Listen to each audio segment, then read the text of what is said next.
Good afternoon. Thank you very much for coming. Welcome to Metrolinx board meeting. Call to order. I'm done.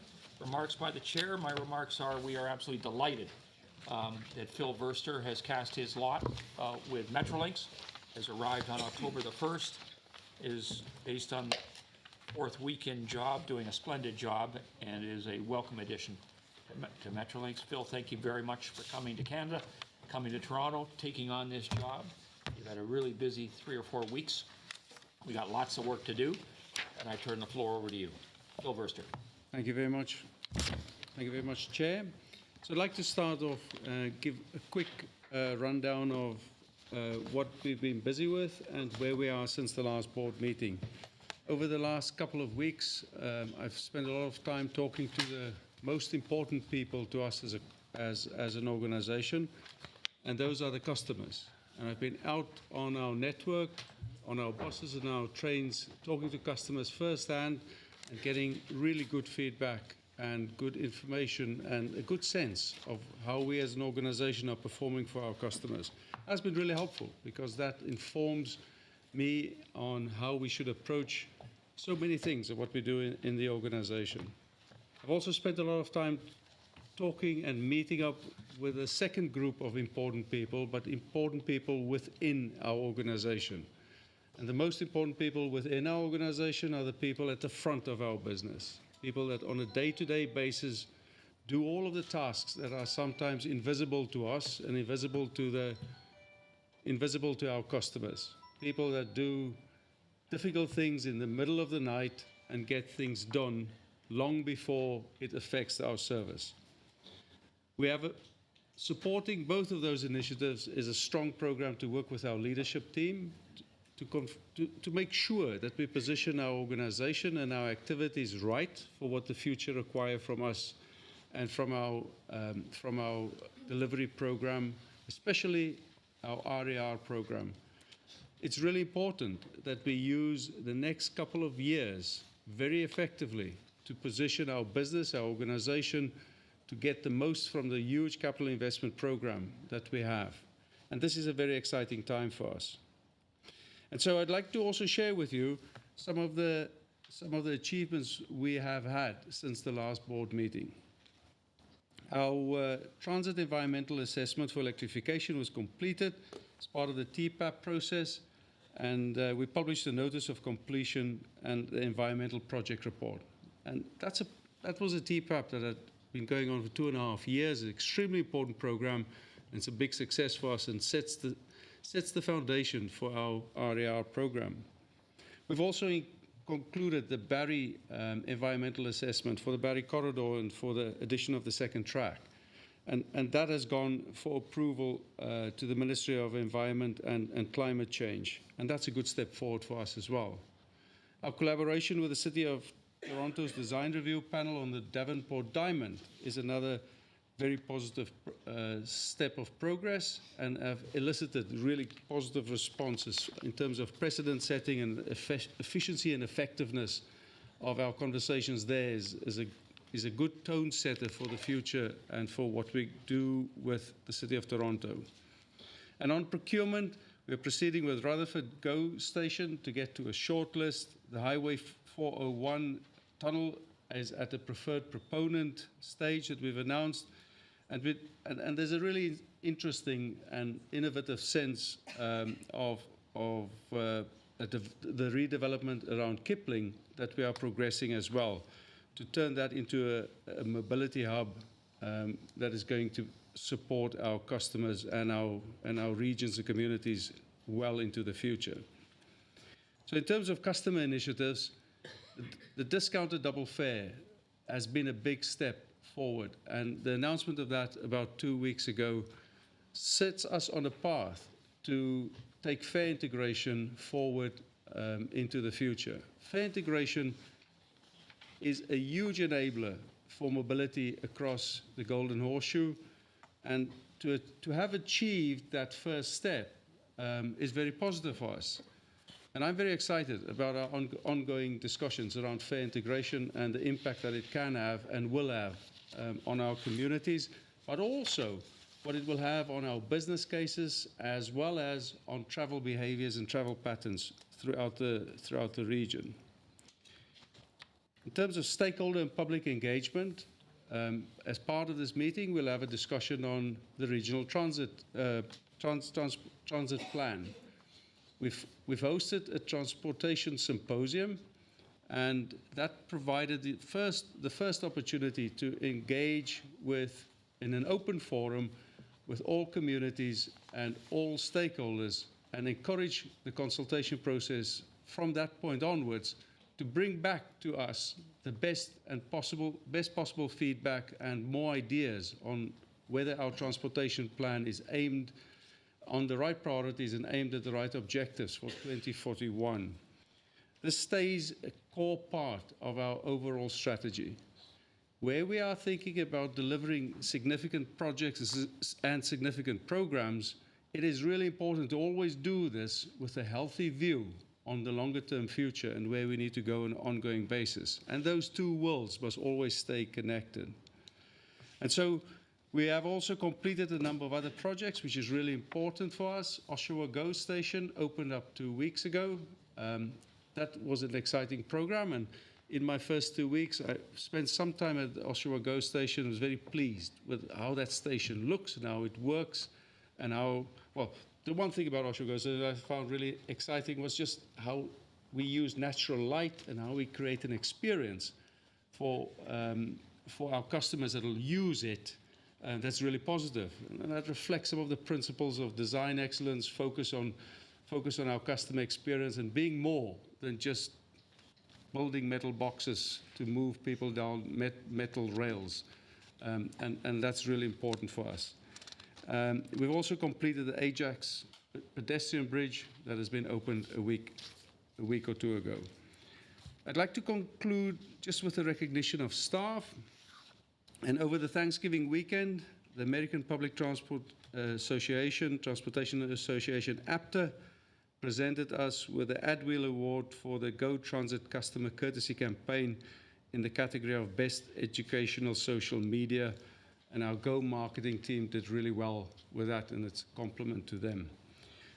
Also note that some of our staff at Go Transit, most notably Chris Jakutas, received a certificate of recognition for their participation in the Native Youth Computer Program.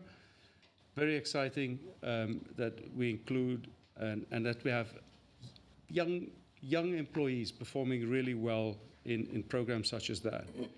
And Progressive Railroading magazine has identified Josh Engeljan, our Director of Research Planning and Analytics, as a rising star in the industry. This is his award. It's very heavy. It's a great award, Josh. Stand up, Josh. Maybe you come across and collect it, Josh.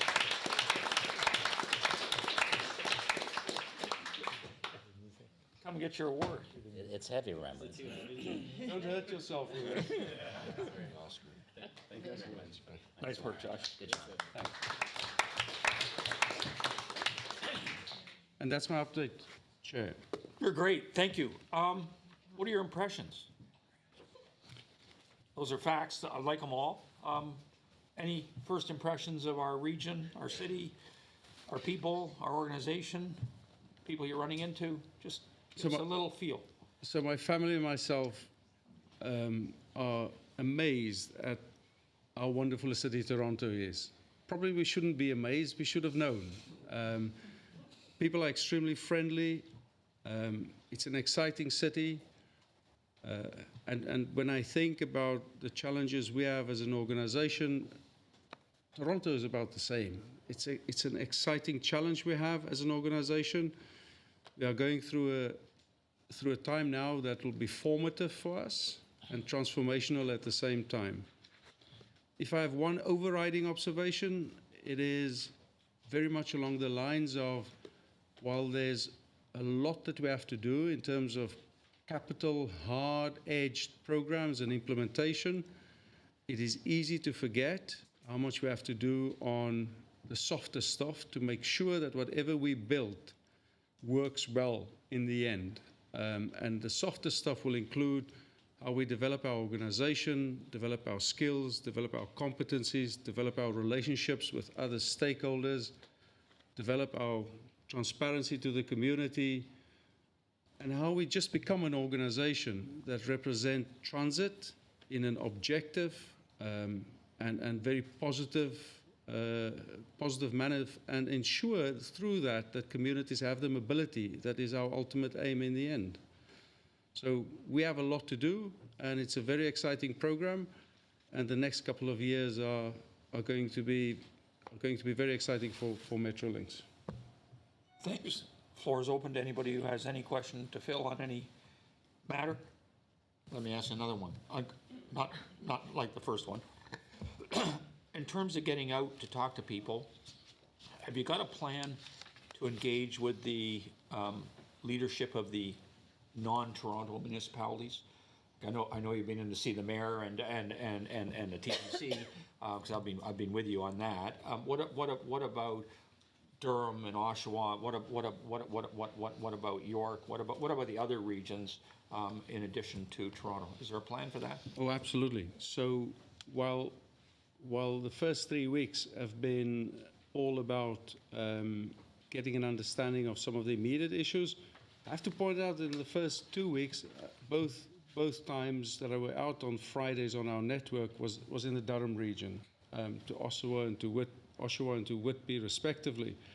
And we've got a very active program whereby in the next couple of weeks I'll be meeting up with stakeholders across and municipalities across the whole of the GTHA area, and I'm really looking forward to that. Good. I'm very sorry. I should have mentioned Janet Ecker, director, is not here today because she had to chair a meeting of another public body today. But she'd be very pleased to hear that you focused on Durham as your top priority. York's pretty good too. Just Yeah, Bill would like to get you up to York pretty soon. Yeah. Anybody else have anything they want to ask of Phil at this stage? All good? Okay, Good. let's go. We're very glad he's here. I'll say. It's great.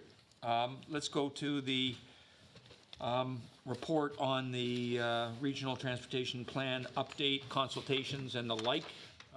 Who's doing this? Antoine and Leslie? How are we making out? How are you being received out there?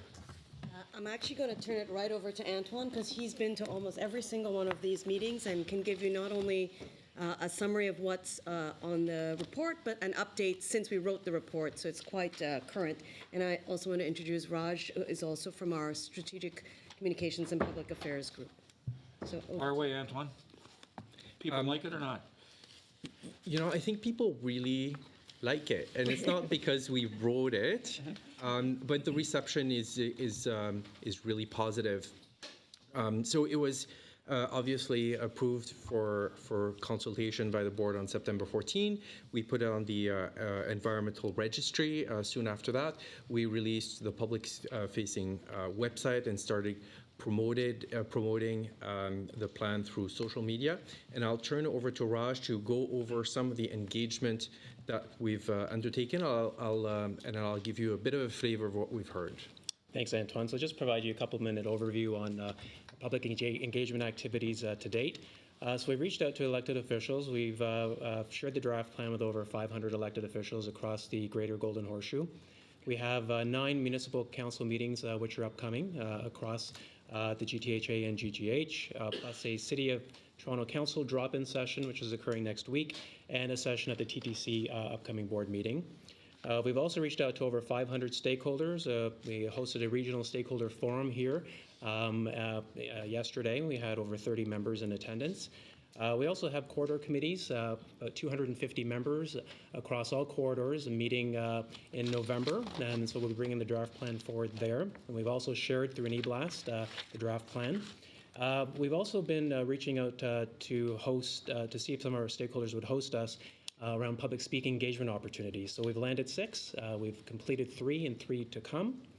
Our public engagement to date through our metrolinxengage.com website provides some numbers there. So we've been working very closely with our marketing team to drive folks to our site and to raise awareness of the plan. As of October 22nd, we've had 16,000 unique visitors. 747 surveys have been completed or started. We have 329 new subscribers to the site, and we've had 4,000 total downloads of the actual plan, which are great numbers, and we're tracking really, really well.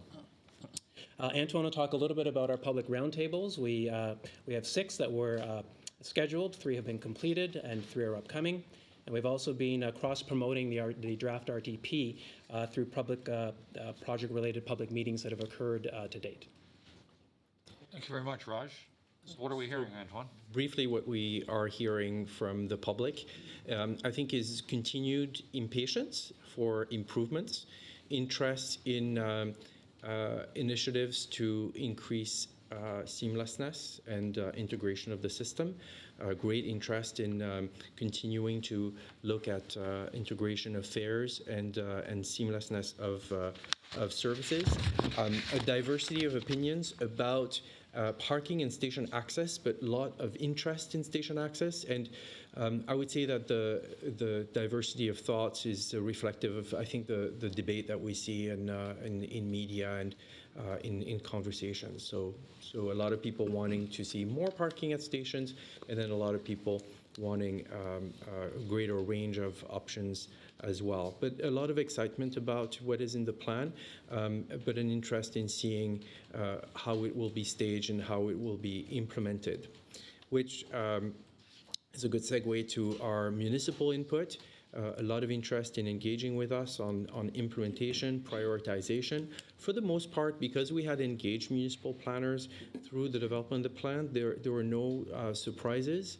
We are starting to receive some feedback about some additional projects that municipalities would like to see, but it's for the most part, municipalities are quite comfortable with what is advanced. There are projects that were not identified in the plan that municipalities are saying they would like added to the plan?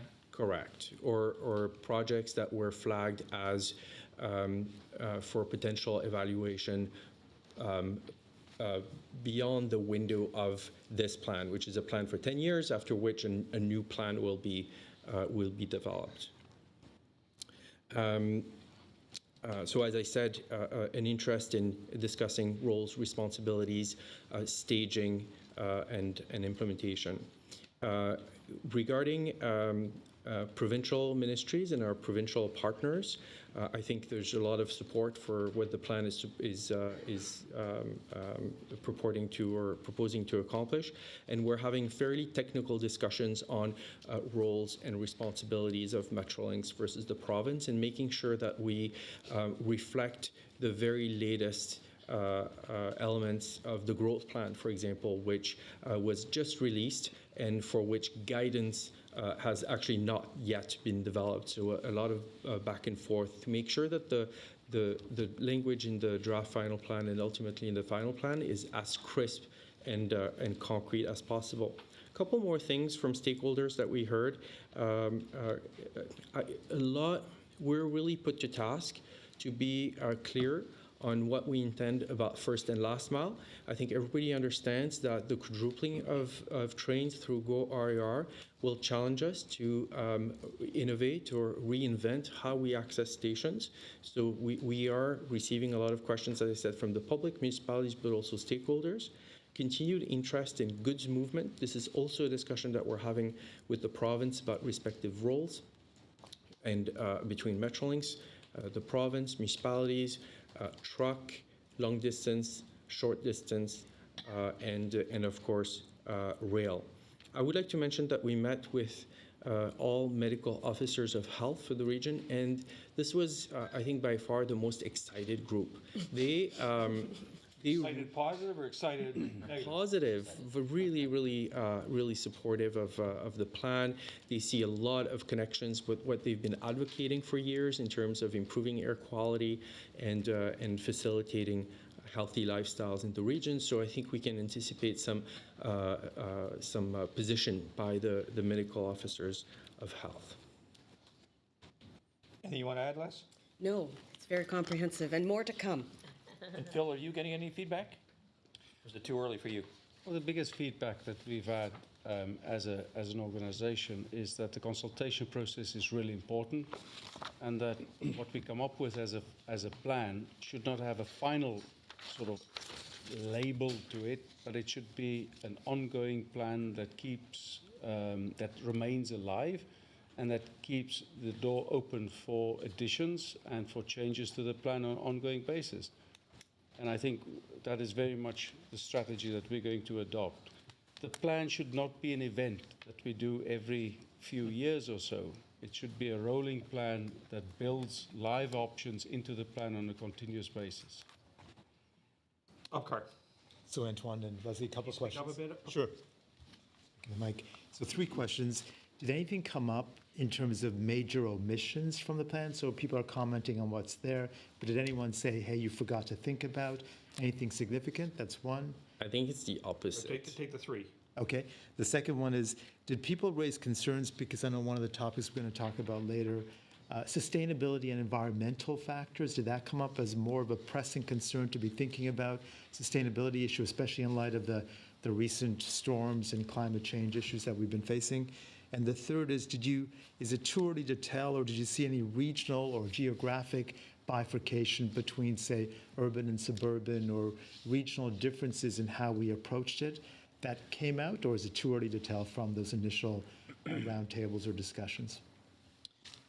To answer your first question about major emissions, I think it's rather the opposite. People are almost struggling to integrate and digest the richness of the content and the number of actions. So I think the feedback that we're hearing is that we may want to be even simpler and crisper. As I said, there's feedback about a couple projects here and there that municipalities would have liked to see. Nothing really new. These are projects that some municipalities had been advocating for a long time.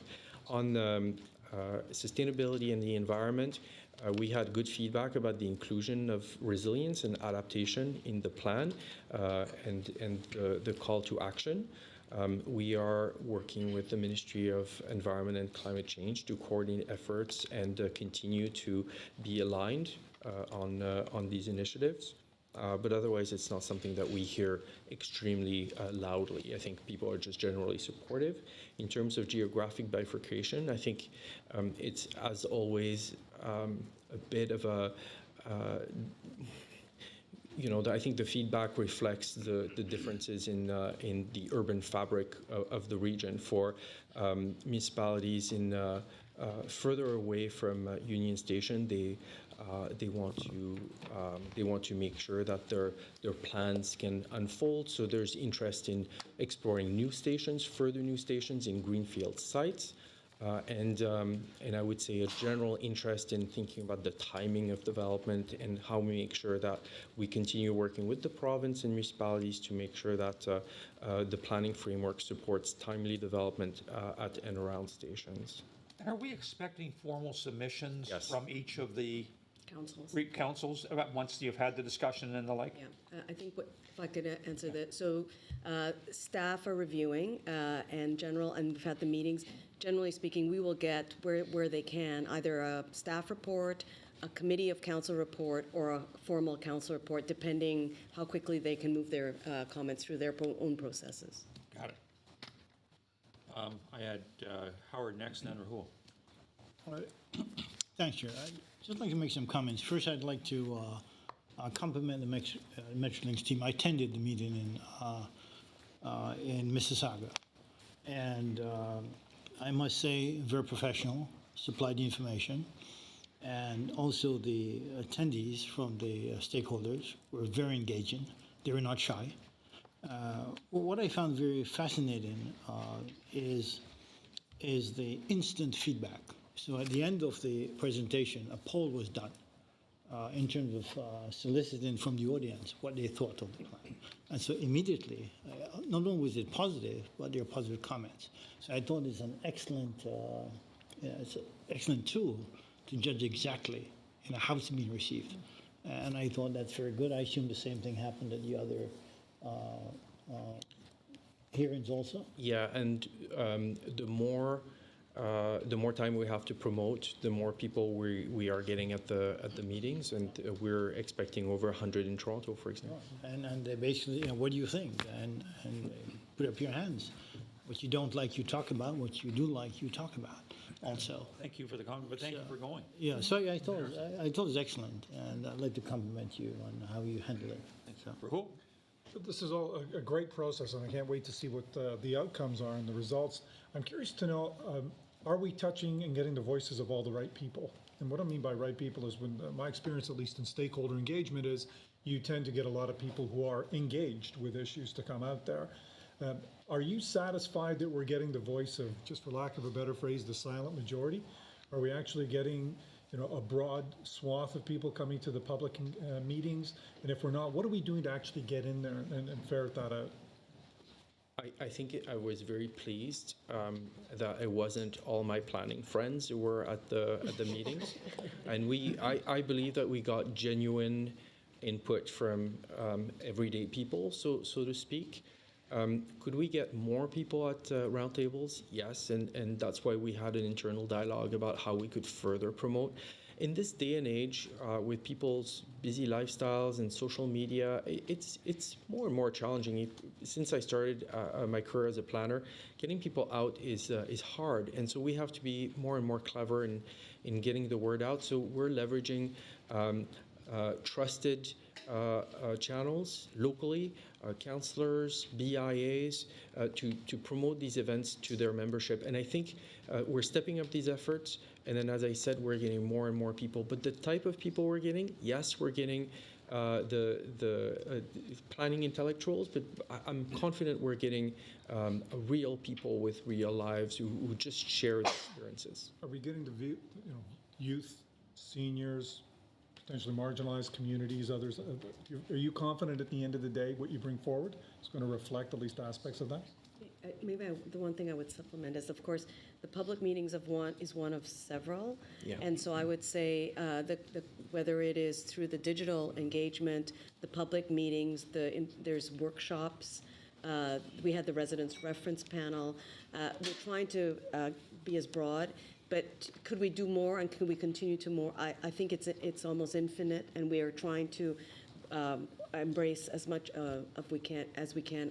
With regards to marginalized communities, maybe we could take that away, because I'm not sure we explicitly targeted a way to make sure that we were able to reach that well into the community. So unless, Raj, there's something that you want to add. Yeah, I would just say that, while it's hard to track on, who's visiting our site, and, unless they subscribe to our site, we get more information on them.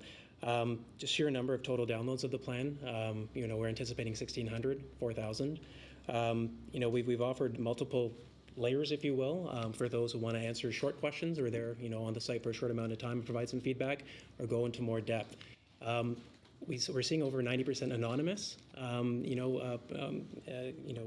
the site. So folks are giving us their input and feedback, and we'll do our best to track to see where that's coming from. But I think through all the opportunities that we have out there, that we are giving everybody an opportunity through digital means, through public face-to-face, sending the information out via email, bringing them into public sessions. I think we're pretty comfortable that we're reaching a good audience base. And we also rely to a certain degree on our municipal partners to assist us in this, and they've been, they themselves have feelers out deeper into the community. So we are partnering with them closely as well.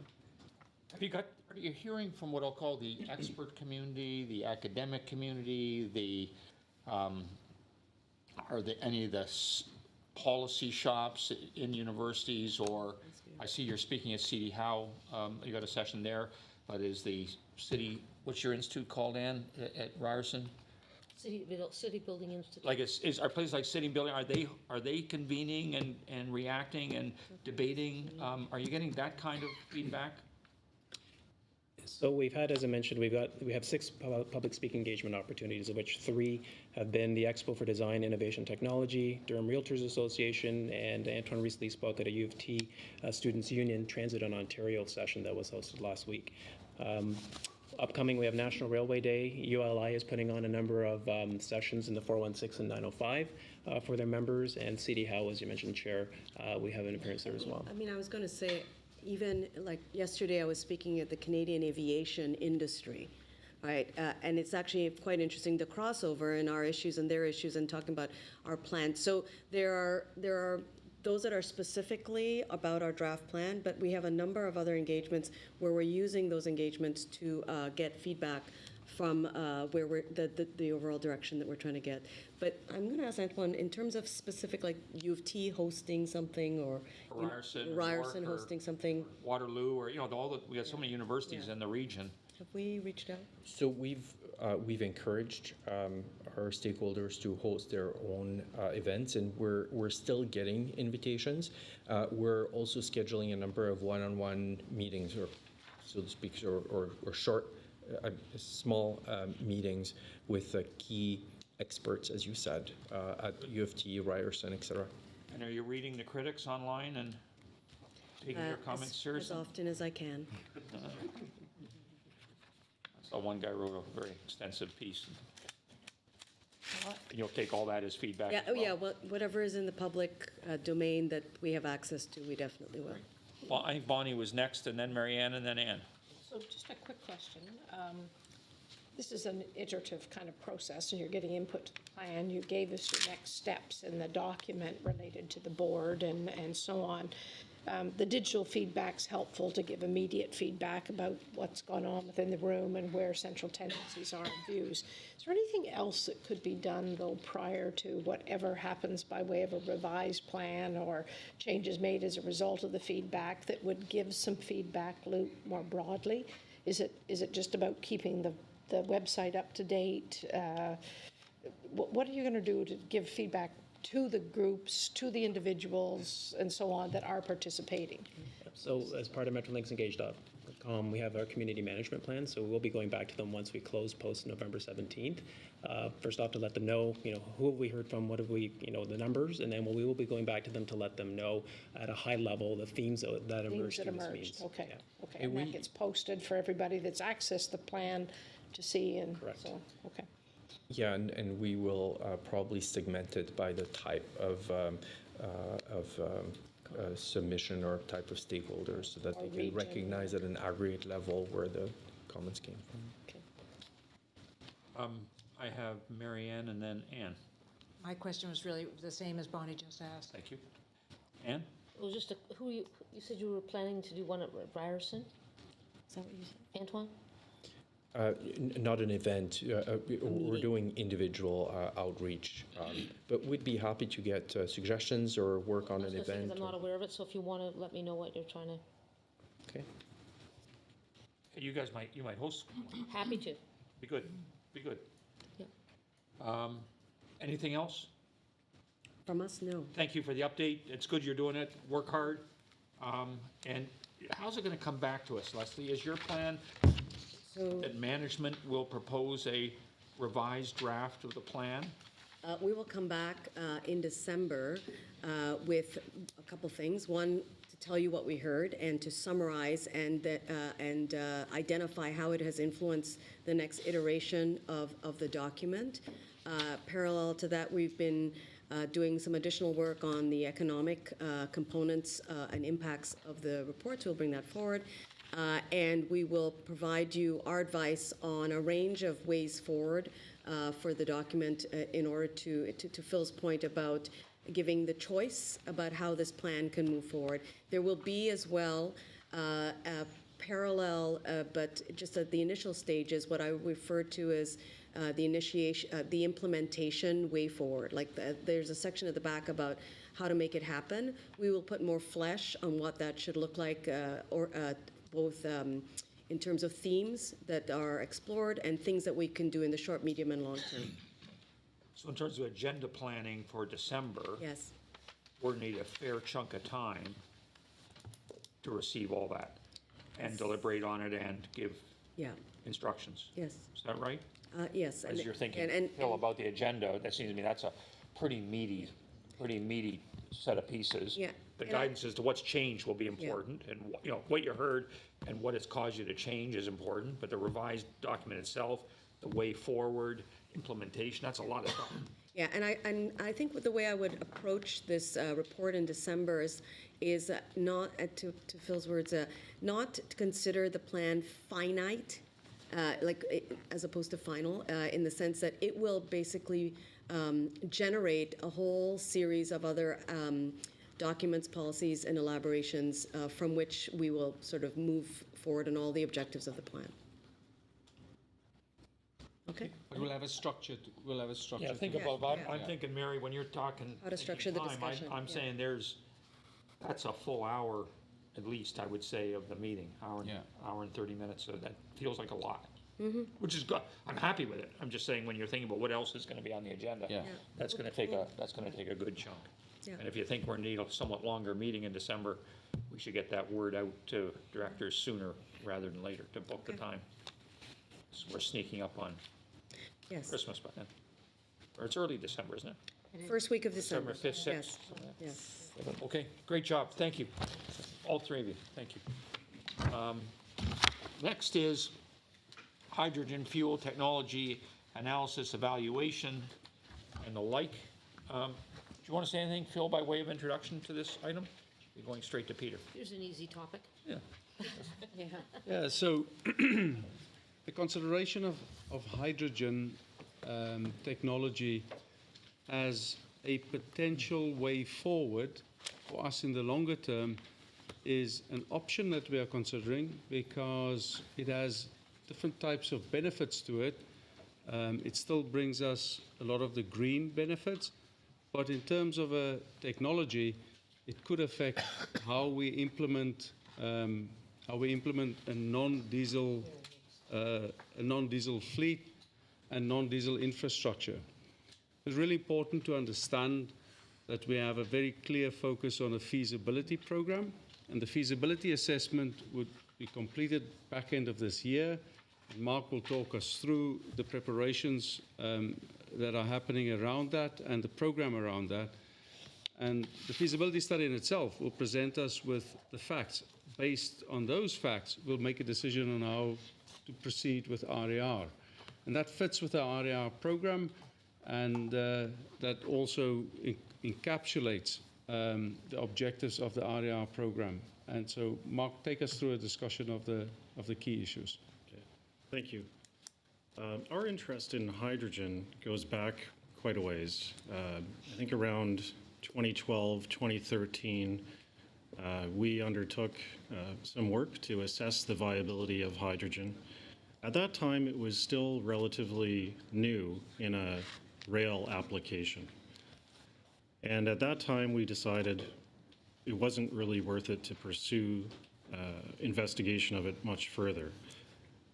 Fast forward to 2016, around September, Alstom and Hydrogenics at a trade show in Europe unveiled their Karadia Island project, which was on the precipice of going to a pilot testing. That vehicle is now in pilot testing, and it's actually a functional, working commuter rail vehicle. So I'll cover off a couple points just at the beginning here. Hydrail is hydrogen and rail together. I'm going to use that term throughout this presentation. And this is really to cover off where we are with the feasibility study at this point. And that was announced in June of this year by the province. The purpose of the feasibility study is to really look at how we can apply hydrogen fuel cell technology as an alternative to electrify the GO Rail network.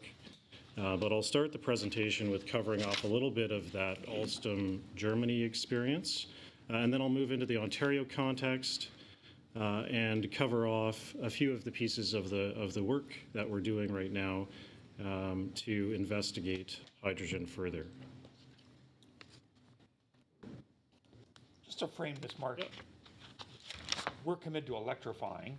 Yes. The only issue is how we electrify. Do we electrify traditional catenary or hydrogen, or I guess some other alternative way of electrifying if there is yet anything else? Is that a fair way to frame it? Yeah. We're just talking about the means of electrification. We're not talking about whether, we're talking about What form of It's electrification? been positioned as a potential alternative, and I think Alternative to traditional catenary-driven electrification. that's right. And there are other alternatives out there as well. So this is simply one of them, and we're taking a close look at it, again, based on that experience in Germany and what we know there. Sorry, Peter. I think it would be fair to say we're assuming a base case of electrification through proven technology. And that proven technology would be catenary installation using traditional generation. We are doing this as a feasibility study because it has shown promise in other places. So we're not slowing down anything we're doing in terms of delivering our program. We are at the same time looking at the feasibility of this for this program and potentially other projects we might embark on in the future. Reno, just make sure we got it framed right, is some people talk about electrification or hydrogen. And I'm saying that's the wrong frame. The right frame is, it's electrification. There are multiple ways to, potentially multiple ways to electrify, but they're all variations on electrification, You're correct, Chair. just in terms of terminology. So this slide covers off the part of the German experience, and the boxes on the left and the right talk about the goals to reduce greenhouse gas emissions by 55%. We're also understanding that the half of the German rail network is electrified, and electrifying more of that network will allow them to achieve those greenhouse gas goals. So Germany, just like the dialogue we had, has also recognized that overhead electrification is a proven technology. Part of the concern there, though, is when you're moving into electrifying other parts of the network, there's a high cost, there are implementation risks, and there are concerns about public reaction to the visual impact of an electrified system. So in Germany, Hydrail is viewed as a promising option to not only address these challenges, but to also put the country at the forefront of the technology globally. The next 4 slides speak to hydrogen and Hydrail developments in Germany. The key point on this slide is that the commercial use of hydrogen in transportation in Germany has a relatively long history, dating back to 2002, and that the government has been behind the technology funding partnerships and public relations activities throughout that time. The government established a group called the National Organization Hydrogen and Fuel Cell Technology, or NOW, which is advancing the technology. This slide is simply covering off the structure of NOW. It's probably a little too small to see on the screen, but their mandate really includes coordinating government funding for hydrogen technology, education, and public relations, as well as bringing together a broad group of industry, academics, and government. So Alstom received federal funding to develop a hydrogen fuel cell train. Hydrogenics from Mississauga supplied the fuel cell for the project. And I'll just pause here and mention that Hydrogenics is the only supplier that's been able to integrate one of these fuel cells onto a commuter rail vehicle. There have been other applications on tram-type equipment or light rail equipment, but this is a Ontario fuel cell story. So Alstom began test runs in 2017, and the train is planned to go into revenue service in spring next year. To date, the testing has been successful, and the train has reached its maximum speed on the test track of 140 kilometers an hour. And this project is more than a pilot. Alstom has 60 trains on order from the certain states in Germany. So the next slide. Can I ask a technical question? Yeah. What's the speed now, and what's the speed that on the TGV, say, in Europe? And how good is 140? 140 is it's a commuter rail type of speed. So it's an intercity speed. It's not it's not a high speed. Do any of our trains go over 140? I believe 160 is the What is the TGV? Greg, what's the is the top limit, speed? but we don't. I'll let Greg talk about it. Express train, And let's hear what GO does. express train, no stopping, you can go 90 miles an hour. How many, what's that in? That's top speed, so 150, 150. 150. High speed starts at around 300 kilometers an hour, which is 180 miles an hour. But in terms of our network, our current trains go to a max of 150 No, 150. kilometers an hour. Compared to the 90, compared to the 140 just put on the table, Yeah. that is very close to the top speed our existing trains run. But just remember, our all-stop trains do not achieve that. You can't, because you're stopping. I understand. No, no, I understand. And high-speed trains are typically from 125 miles per hour, so sort of just around 180 to 200 kilometers per hour and higher. Because you often hear the public say, why can't we do what they've done for decades, say in France or Italy, the TGV, which I've traveled many times. What does it But run it's not on? hydrogen. So No, I know, I'm just saying, but, okay, I just, let's keep it to the hydrogen. hydrogen, right. But just to have a sense, no, it's not commuter, it's not commuter either, sorry, okay. That would be more akin to was a tangent. the high-speed rail announcement to London, so a different technology, but absolutely. what this is saying is this island is doing approximately at top speed what our current diesel trains do at top speed on long stretches. So it's in the ballpark of what we need if we are replicating what we have now. Right. But the application here is very specific in Germany to rural lines and not high-density lines such as what we operate. And rural lines, which are, because of the low-density usage, is not really economically viable to electrify. So that's why you'll see the Coradia Eland product is a two-car vehicle and it's a single-deck vehicle. So it is for a very unique application, but that doesn't mean we can't learn from it and see what the potential is. There'll be a really, really big challenge to figure out, can you take a technology such as that and uprate it to what we have as big bi-level trains on a main artery, such as what our routes are into Union. It's not an obvious analogy. It's not an obvious analogy. It's not an exact analogy either, yeah. And with the island, is the acceleration and deceleration, even for the lighter train, is it comparable to a diesel or less so? So that'll come from the feasibility study. And I think there'll be big challenges there because it carries heavy batteries and stuff like that. So the technology is totally different and the operating costs are totally different. So that is why the feasibility study is so important for us to go through. Back to you, Mark. Oh, sorry, Kathy wants a clarification. Sure. Yeah, can I just check, because you said that this is really the only area where we can learn, where it's kind of tangibly in place. Yes. Are there other geographies that are close? I'm thinking of what's going on in Asia and some of the, the heavy push and investment that's going on in Asia. Yeah. So the light rail application has happened in a couple of trials in Asia. And the bus application of fuel cells is also quite widespread. Not this. Again, but this is the first opportunity for a rail vehicle, commuter rail vehicle of this type. But we've recently had an expression of interest of a train builder that comes from the Asian market, and it has fuel cells within its ambit of commercial control. And so it could be that there's an interest from the market. I read something. Yeah.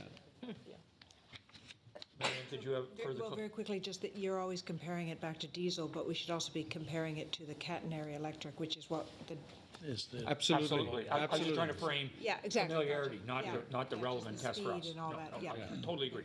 And acceleration, of course, of electric is a lot better than the diesel. Yes. So Yeah. Okay. So this was the timeline for Germany, and it shows approximately a 7-year end-to-end timeframe for that vehicle we were just talking about to get onto the tracks.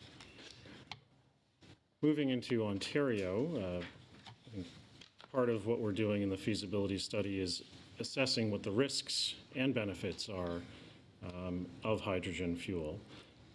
And this slide speaks a little bit to the upside, and that's really around, I think, Chair, how you started out with electrification, just what flavor. So Ontario's energy system is highly decarbonized, nuclear, renewables. And so if you're producing hydrogen through electrolysis, which is a process to take power off the grid and turn it into hydrogen, you're continuing that green energy path. And that would continue to assist with the GHG reduction benefits. We're looking at this similar to Germany to address some of the deployment challenges associated with traditional overhead electrification and potential other benefits to use the hydrogen implementation to go into areas where we're not able to electrify. So some of our network we're not going to be able to electrify through RER. This might be a way to electrify that. Other points here are talking about harnessing surplus energy that's on the grid. The energy system in Ontario and likely almost everywhere else has peaks and off-peak periods. In those off-peak periods, there's surplus energy on the grid, and that can be harnessed to make hydrogen during those periods. That might yield a benefit from an operating cost perspective compared to when you're drawing electricity from the grid to power electrification. It's important that the board just understands that part of Mark's presentation. One of the big hurdles to make hydrogen fuel cells cost-effective for applications has always been that first step of separating hydrogen out from an H2O, from H2O water. And that's typically really expensive, and that sort of makes the rest of the process difficult to justify in a business case scenario. However, the point about surplus energy at nighttime in our context in Canada gets us to a place where energy freely available, already generated through generating plants that can't be switched off, means there's energy surplus. That can have a significant impact on the business case dynamics, which in other jurisdictions would not necessarily apply. So that's a key bit of consideration in the feasibility study on whether this is feasible. But before we even talk about the maturity of the technology, just in terms of the business case dynamics, that's a really important point to consider. Carl, I'm going to come to you and then Brian, but I forgot to mention Howard. I should just declare it. Howard has declared a conflict of interest on this subject because of his involvement in hydrogen matters in various capacities. Because it's a public meeting, there's no need for Howard to recuse himself, but Howard's not participating in this part of the discussion and will not, because he's declared a conflict on the point. Carl, it was you and then Brian. Yes, thank you. On this particular Sorry, slide, Howard, to have forgotten at the beginning. when I was reading this, and particularly where it talked about some areas would not be able to use this technology and may have to remain with the other traditional means, how will this study that we're looking at talk about the transition from what we are doing and through electrification to hydrogen? And will it also talk about how you integrate those two? The transition, if you're doing holus bolus, or just having two different types in the system? Because I see duplication in that particular effort. So if I could answer that. The feasibility study will not consider transitions. The feasibility study is purely just testing. To what extent will this work? Can this work? And is this feasible in the immediate future? Clearly, our main objective here is to deliver RER and to deliver that to the best possible timeline and the best possible cost line. So we will take a very considered view in terms of how mature the technology is and whether the technology is mature enough to deploy it on RER. We will also in that process consider if there are parts of the network that could benefit from hydrogen maybe somewhere in the future, and do we then take a scope decision in terms of the RER program. But just currently, it's just about feasibility and maturity of the technology and the application. Okay. Just taking some baby steps. Brian?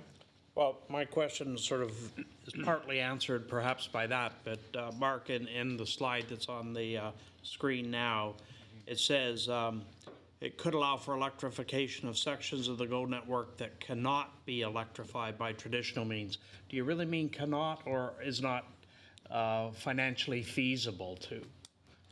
It's a little bit of both. There are sections of the proposed extensions, say Bowmanville, that run onto tracks owned by CP. Where we couldn't put the catenary. So they own the tracks. We would have to negotiate with them to put catenary there. We would also have to negotiate with them to run. They would not want a catenary over their freight. Yeah, no, and they can't triple deck. understood, but in a way that may provide an area for experimentation or whatever. Yeah. We would also have to negotiate with them to put hydrogen trains on their tracks as well. But you know, what would be worrisome about hydrogen trains? well, I think they would have something to say from a regulatory perspective. That's part of the feasibility study. Generally, is that the application has not been put into use in Canada. And use of hydrogen as a fuel would have to get a regulatory framework put to it. And then I think from there, CP as owner would have something to say. If I could follow up, is that, I'm sensing, is that a safety concern? Are these things going to blow up or what? I was going to get into that a little bit on the next slide, I'll let you just proceed in terms of the system for hydrogen. And the point being, to answer your question, is that each of the components of this system aren't new. So they've been applied in industrial settings, in transportation settings for many years. There are safety regulations around all components of this. What is new is simply the integration of these components onto a rail vehicle and use on a rail system. So we have trucks on our highways with hydrogen in them. We have trains carrying it, cars. So again, none of these pieces are new. So that would be a piece of work to undertake with Transport Canada and to understand the regulatory framework that they'd like to apply. On this slide, it's really just a walkthrough of what a system might look like, starting on the left with the power off of the grid, moving to an electrolyzer, and that was simply chosen for this presentation as the means to make hydrogen. But then you have to also consider the other components, which are how do you distribute the hydrogen, how do you refuel it, and then getting it onto the vehicle and talking about those components that have to be fit onto the vehicle. So I think the consideration here and something to reference to is these have to be fueled. Electric vehicles don't need to be fueled, so you have to fit that into your simulation and understand if that causes issues from a service delivery perspective. So the next few slides just speak to the different pieces of work that we're doing for hydrogen. We've talked a little bit about the feasibility study, and that is to compare hydrogen against overhead electrification. We're looking at the technology, at the readiness of industry to support hydrail, the impact on infrastructure, operating costs, risks, and potential commercial arrangements. The feasibility study is being undertaken by a dedicated team of engineering and technical experts from CH2M, Ernst & Young, as well as folks from the Canadian Nuclear Laboratories and Ryerson's Centre for Urban Energy. I think I've covered most of the operational simulation through previous slides, so I'll skip through that. On the EMU... First, the high-pressure compressed gas tanks. If one bursts, is that just stuff goes into the air and it's safe? That's exactly it. It's atmospheric release. It's just atmospheric release. Yeah. It's not explosive material. I keep remembering the dirigible. Well, and that's why I raised it, because it's not that. I have a teenage bias against hydrogen. When I saw the movie. So that's why I raised it. It just disappears in the atmosphere. So the bi-level EMU project, I think we referenced a little bit about how the Alstom vehicle in Germany is different than the needs that we would have here. We have much higher ridership needs here. And so we're looking to partner with rail vehicle suppliers to undertake some design work. This is not procurement of vehicles, this is design work to see how the hydrogen fuel cell kit would fit onto the vehicles. That work will give us an idea of if it's possible to fit the equipment onto a bi-level EMU and what the potential costs are of that work. And the last but not least, there's the hydrogen symposium coming up on November 16th. This is intended to bring together experts from around the world to talk about how this application would work on a rail system such as ours. The output of the symposium is to provide detailed actions and recommendations into the feasibility study. So that will be, I think, an exciting event coming up in November. Just to close out, we're confident that we've got a robust program underway to assess the viability of Hydrail for use in Ontario. We're also fully aware of the potential risks associated with deploying the new technology, and that's why we're undertaking such a comprehensive and balanced approach to this work. So the symposium will be a key input to the study, and we're looking forward to report back later this fall on the results. So when do we get the results? When will we see a summary of the feasibility study? We're targeting for the end of the year. So probably not the December board meeting, but early in the new year? Yeah. And we'll be able to make public all the results of the absolutely the conclusion of the feasibility study, the conclusions of the symposium. The symposium has champions and critics of this idea, like it has all champions and skeptics, if you will.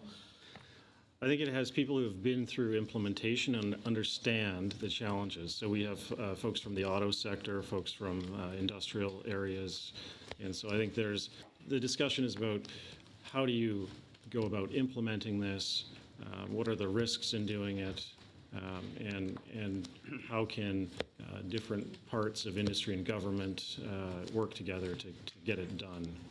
And will, for example, Alstom be there making the case as to what they can accomplish over the next 5 to 10 years? Because the CEO of Alstom came in to see me, I don't know, 2 months ago, and he was quite bullish about what they thought they could accomplish.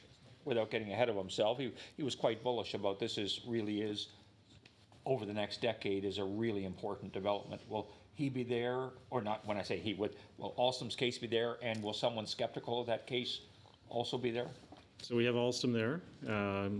Not sure about a direct critic or skeptics, but as I described, I think the point is to assess where we've got to in our feasibility work and provide us with learned experience from implementations and challenges in implementation everywhere else. And I think what's important is we're going to make the symposium open to external parties so that there can be healthy challenge and attendance to the topic discussions, either in forums separately or in the open floor, and that'll bring challenge to the debate. Good. Can I piggyback on your question? Kathy, it's over to you. You've been Regarding patiently waiting. Because you had a reference here that these up to 4 manufacturers to start some design work. Yes. The request for proposal went out September 15th with due back in November 15th or something like that. Mm-hmm. So what's been, have you any early indications to the Alstom question that Rob had raised? Is this something that they are excited about, that you've, what? So we've had 3 suppliers show interest. Okay. And they're large, if not the largest suppliers in the world of rail vehicles. Okay. So we're still in an open procurement on that, and we'll be working to close that, evaluate it, and then get into the work that was intended for that project. Okay. But at present, you're anticipating there'll be some take-up of the idea of engaging with us to see what they could produce. Absolutely. It's interesting. Not just Alstom, obviously. No. It's multiple. At least 3. Yeah. That's good. Mm-hmm. Questions to Mark and Peter? So I make a comment. Comment, please. The comment would be that I understand why we're studying this. I think it's good. You want to make sure we're state of the art. Based on the report that I read in the presentation, got a long way to go before I would want to put my eggs into this basket. It was striking how long Germany's been at it, to only be at a trial with a light train on a rural track, 15 years later, and the magnitude of the investment they've made to get that far. I think the flip side, Ann, is if we're just catching, if this is now, if all that work's been done, Yeah. this is all if, okay? If all that work's been done, and if this is working, and if we're at one of those breakthrough times, how would you feel a decade from now putting in the last spike for the last piece of catenary, having arm wrestled with every community up and down the tracks, and some other jurisdiction, Vancouver, starts doing its electrification, and they go all hydrogen, and they have no catenary? And would you feel you'd be the last person to go with the old technology, and you just missed? Or in fact, is that moment still 20 years out there? And you can always put up catenary and then take it down 20 years from now if it gets superseded. So I think it's a. I get it. That's but why you Phil's. don't want to be producing the horse and buggy at a time when, you know, air travel's taking off. On the other hand, as I read through the presentation, the thing doesn't look good. We're going through a lot of urban areas. They're putting it through these rural, you know, so having these, like I thought before I knew about this, I thought it would look better. You got these wires and everything, so I'm just saying. No, what would look better? I thought hydrogen. I didn't realize you had to have. No, there aren't any wires for hydrogen. Yeah, no, it said it didn't look good. 50%. One of the early slides says it doesn't look good. So that was what Germany was responding to on Traditional electrification. Oh, I see. Oh, I missed No, that. hydrogen looks great. You don't see anything. Okay, good. Okay, then I missed But that. your broad point is still Yeah. your broad point is still accurate. Yeah. This is a very important, very difficult strategic choice, and we'll have to make it in a cold and clinical way on the maturity of the technology, maturity of the application. There can be no. We should not engage in a delivery of a program that is then dependent on an R&D or research and development cycle that must happen as part of that program. We must only go to market really with, and only go to delivery phases with something that's tested. So there'll be choices for us to make, and the feasibility study is the start of that I was process. going to say, we also don't want to produce the Edsel. Bonnie. I was just going to comment, I think a benefit for Metrolinx is also not necessarily the hydrogen project, but the capacity to do research on emerging and burgeoning technologies. And that mindset is important for Metrolinx to be, yes, doing the big build, but also thinking about what's out there somewhere in the universe that we need to have an eye on. So I think there are other sort of benefits in this. And that's why I love the symposium, okay? That we're saying we don't have we want to hear all views, and we want to see what the state of the art is locally and globally. And let's learn about it and see where we're at, have it openly debated, have people challenge it. I think it's a great opportunity for us. See where we are. But it sounds to me as though we're not going to get the results back till early New Year. December. You'll have a view on the feasibility study and the symposium results. You'll only have preliminary results of the RFP, because they'll then, assuming you contract with some people, they'll go off and do the work. And what sort of turnaround would there be on that? As to whether they could fit it in an EMU? Well, I think it'll take several months for them to get through the work. I mean, really, what this is telling us is we need to be open for energy innovation when we get to procure RER, and we need to understand the energy impacts of RER and figure out a way to be able to receive improvements in energy efficiency throughout the life of our contract. So that's a key benefit, I think, to Bonnie's point. Thank you very much. Anybody else on this? Great job. That's very interesting. Thank you. That brings us to Leslie and Martin. This is all being announced. Les, good job getting it done. Thank you. Just publicly report the deal. Please. So first of all, just want to let the board know that since we wrote this report, The term paper has been received by the City of Toronto Executive. They unanimously supported it, and it is tracking to City Council on November 7th. The term sheet that is attached at the back for the board's information is a result of the work that we presented to you in September, consistent with the pieces that we identified in that earlier report, and is really a really significant step forward.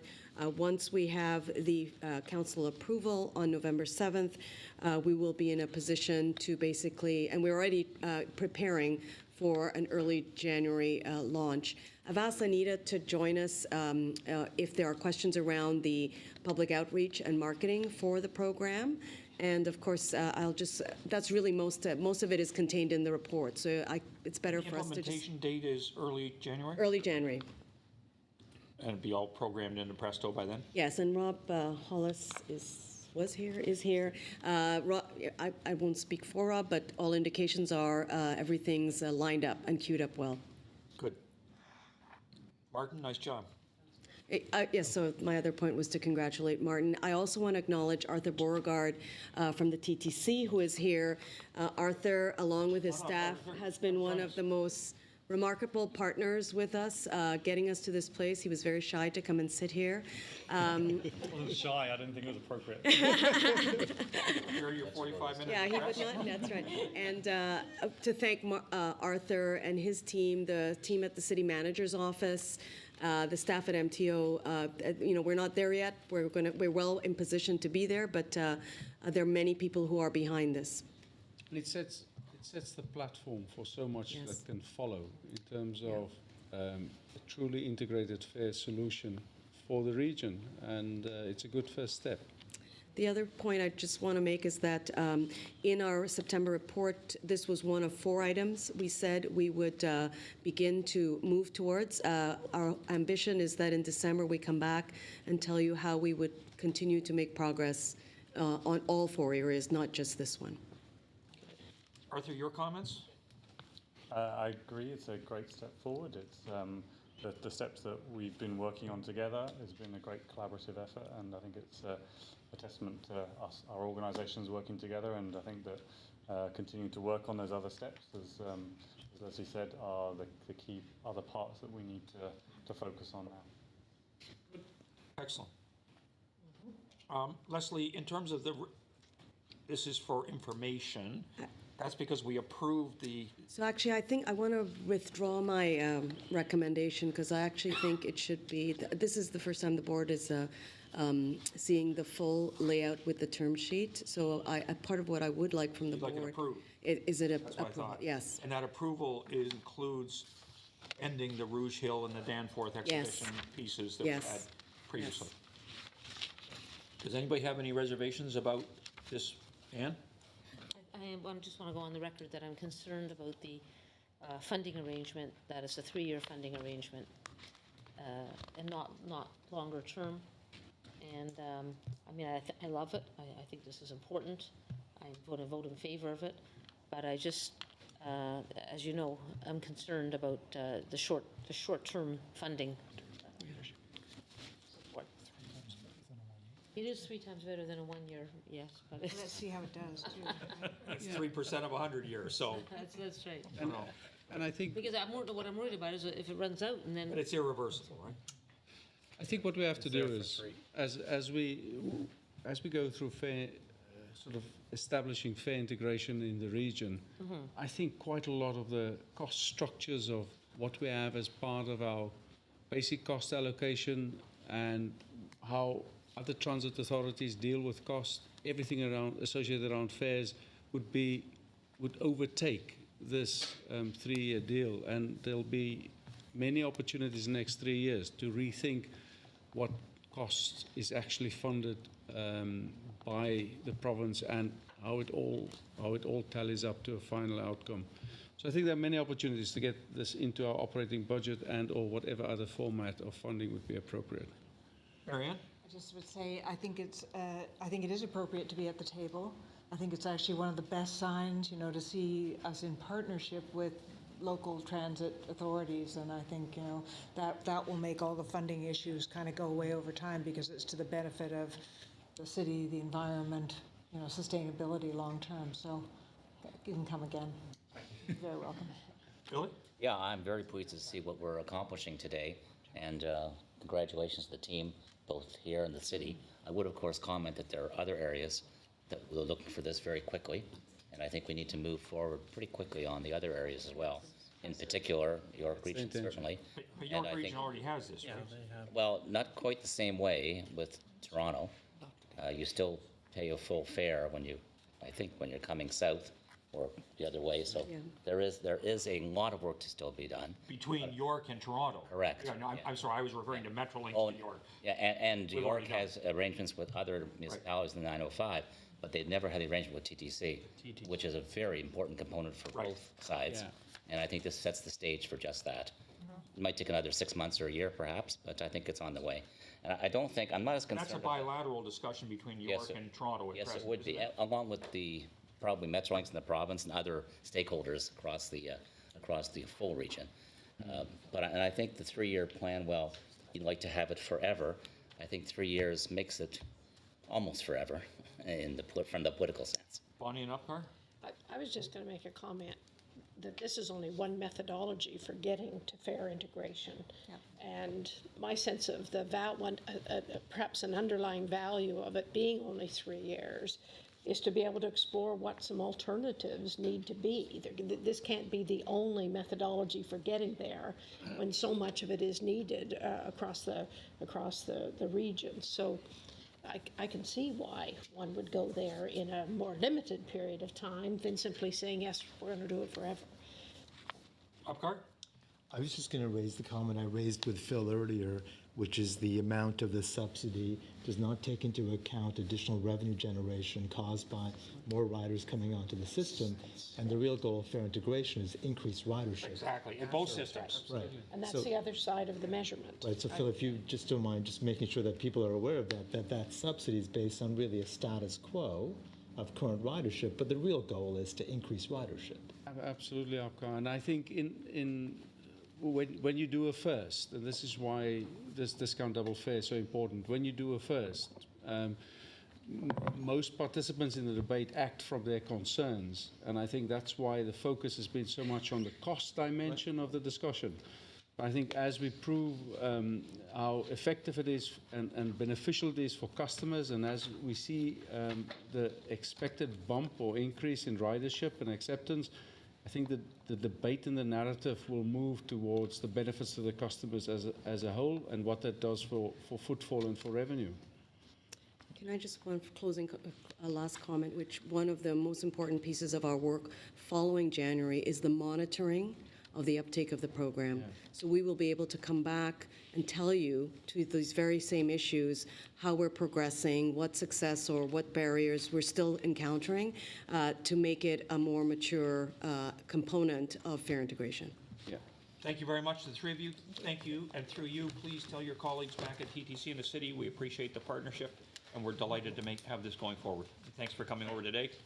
Come back, as Marianne said, anytime you feel like it. We need a motion. Motion? Going to get the vote now. Thank you very much. Rahul moved, Upcar seconded. Any dissent? That's approved unanimously. Great. Is there any other matter, President, that you wish to bring before the meeting? Nope. Meeting is completed. Thank you all very much for coming.